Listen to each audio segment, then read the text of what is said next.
U.S. Senate Democrats give them a 0. Que pasa, Mufasa? Good morning. It's that screenwriter, director, producer, and sometimes congressional teacher, Walt Diddy. Welcome to the news. You see it right there. Before we get started, do me a favor. Go ahead and smash that like button. Subscribe. Hit the notification bell so you don't miss talks like this. And did I mention give the video a thumbs up? Be right back and we'll explain all of this.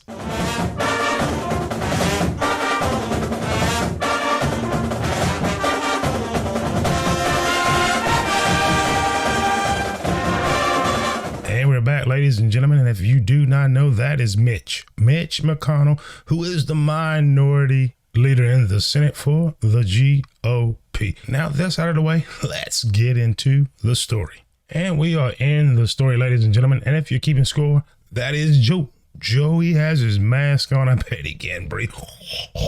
Anyway, the Senate voted Tuesday on a budget resolution that could speed beer plague ed through Congress. Not a single Republican voted to advance the measure. The phrase "no Republicans" was trending on Twitter following the vote. I wasn't on Twitter today. I missed it, but perhaps we can fact check that later on. And if we take the time to read the article, and we're going to read some of it, it says Senate Republicans issued a mass rebuke of President Joe Biden's $1.9 trillion rescue package when not a single one voted to advance the stimulus package Tuesday night. Now, here's a quick disclaimer. Perhaps if you just go ahead and round up, Joe, 1.9, just go for the whole 2 trillion, dude. In a strict party line vote, all 50 Senate Democrats voted to advance a budget resolution to speed the aid up through Congress without Republican support. 49 Republicans voted against the resolution. Senator Patrick J. Toomey, a Pennsylvania Republican, did not vote because he was delayed by snow. Say what? Do we not make planes anymore? Pat Toomey, did you not know the vote was coming up? Shame on you, sir. Give yourself a 0. That would be a failing grade. Let us continue. The phrase "no Republican" was trending on Twitter following the vote, which I can't confirm because I wasn't on Twitter, but I do know this. Just a wee bit down in the article, we find some meat and some potatoes, or at least some Spam and rice. The package on the line includes a round of $1,400 stimulus checks for most Americans, $350 billion to state and local government, an increase in federal jobless aid to 400 big ones, and a proposal to increase the federal minimum wage to $15, among other aid. $15 minimum wage. Federal workers.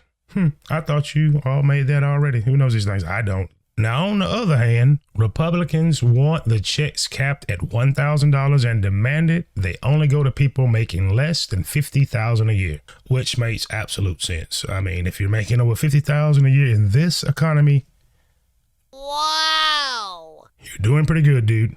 Do that, ma'am, sir, however you want to be addressed. I don't know these things. They say the money for state and local governments isn't needed and didn't include any local funding in their counteroffer. Now, GOP Republicans, you may be on to something. Did you blow it last year on 11/3/2020? Absolutely. Did you support that agenda? No, you did not. But are you on time to finally act like you're doing your job today?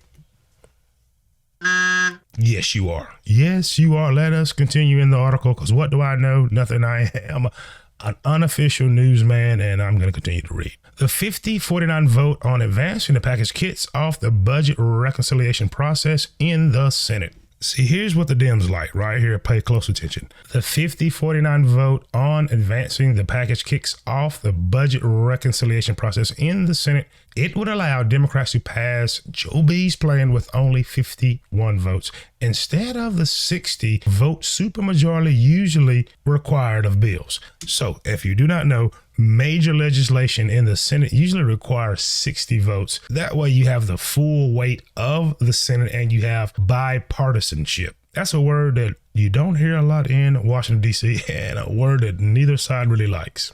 Now, ladies and gentlemen, according to the New York Times, I'm talking about the New York Times. They get every story right. They get it all right. But yet and still, we're going to listen to them this one time. According to the New York Times, some Republican senators consider Biden more receptive to compromise than his staff or Schumer during the meeting. Wow. Fancy that. What they're saying is, hey, Joe be willing to wheel and deal, but Schumer, no, sir. You're not far left enough, Mr. President. You shut up and let us do it.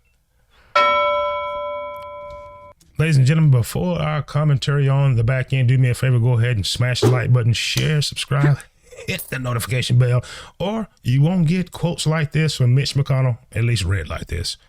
They've chosen a totally partisan path, Kentucky Senator and Minority Leader Mitch McConnell told the Times about Senate Democrats. McConnell used reconciliation to pass both tax cuts during his time as Majority Leader. He also employed the measure in a failed attempt to repeal the Affordable Care Act, also known as Obama Black Jesus Care. So what do you think? What do you think? I am interested in your thoughts and comments in the comment section below. And here's a little bit of commentary. They're getting it right this time. The GOP is getting it right this time. And here is some key factors, or some mitigating factors, if you will, on why this legislation should not go any further.